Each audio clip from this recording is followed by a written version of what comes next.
ஒரு சில பேஷண்ட்ஸ் வருவாங்க, எனக்கு 1 மாசமா இருமல் இருந்துகிட்டே இருக்குது டாக்டர், நானும் மெடிக்கல் ஷாப்பில் போய் காஃப் சிரப்பாக வாங்கி குடிக்கிறேன், சரியே ஆக மாட்டேங்குது அப்படின்னு சொல்லிட்டு. ஆனால் இது ஒரு சாதா சளி மாதிரி தான் இருக்குது, ஏன் சரியாகலை அப்படின்னு கேட்பாங்க ஒரு சிலர். இருமல் சிரப், காஃப் சிரப், அதாவது அலோபதிக் காஃப் சிரப்ஸில் பார்த்தோம்னா நிறைய டைப்ஸ் இருக்குது. எல்லா காஃப் சிரப்ஸும் ஒன்று கிடையாது. ஆன்டிடசிவ்ஸ்ன்னு சொல்லுவோம். அது வெறும் இருமல் வரக்கூடிய அந்த தன்மையை மட்டும் கம்மி பண்ணும். ரெண்டாவது விஷயம் மியூக்கோலைட்டிக் சொல்லுவோம். அதாவது உள்ள சளி இறுகி கட்டியாக இருக்கிறத கரைச்சி விடுற டைப் சிரப்.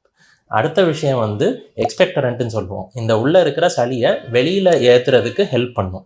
இன்னொரு டைப் காஃப் சிரப் என்ன அப்படின்னு பார்த்தோம்னா ஆன்டிஹிஸ்டமின்ஸ், அதாவது அலர்ஜிக் ரியாக்ஷனால் வர காஃபை கொஞ்சம் கம்மி பண்ணும். அப்புறம் டீகன்ஜஸ்டன்ட் அப்படின்னு ஒரு காஃப் சிரப் இருக்குது. அது இப்போ ஒரு மூக்கில் ஒரு சளி பிடிச்சி மூக்கில் தண்ணியாக ஒழுகிட்டு இருக்குது அப்படின்னா, அந்த நேரத்தில் மூக்கில் இருக்கிற அந்த ஜவ்வில் ரத்த ஓட்டம் ஜாஸ்தியாக இருக்கும்.